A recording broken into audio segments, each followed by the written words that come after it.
Hi, my name is Kyler Howard, and today I am presenting on the Tacoma Narrows Bridge collapse.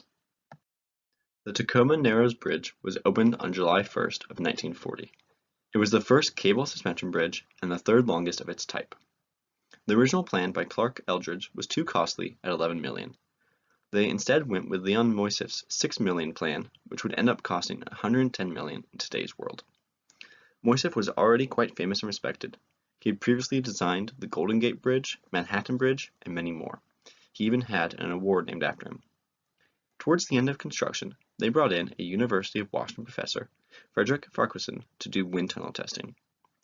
Then, the morning of the fall, around 10 a.m., a cable snapped, turning vertical movement to torsional. The bridge fell on November 7th, 4 months after opening.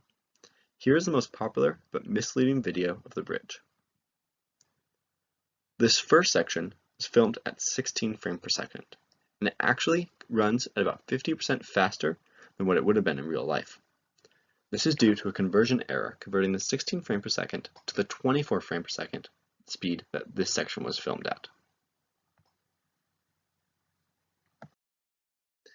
The day after the fall, New York Times published that resonance caused the fall of the bridge. Then, an erroneous caption on the video propagated this myth.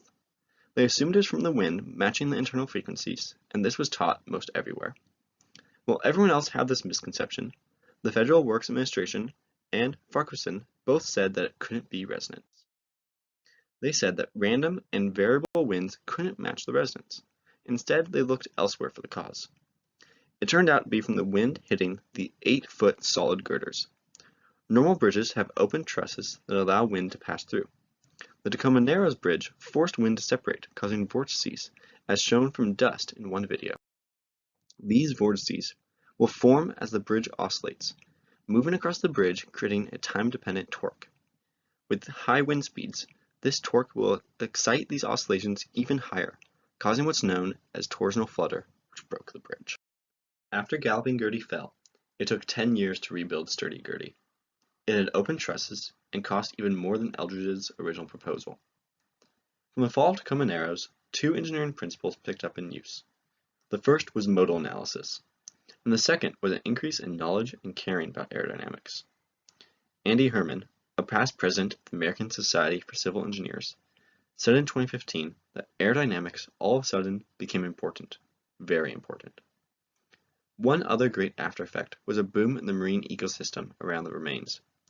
The wreck protects wildlife from the fast currents and has turned into a thriving reef.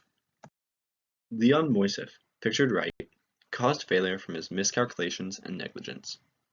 Based on deflection theory, he said the bridge would only go up and down and didn't account for any twisting.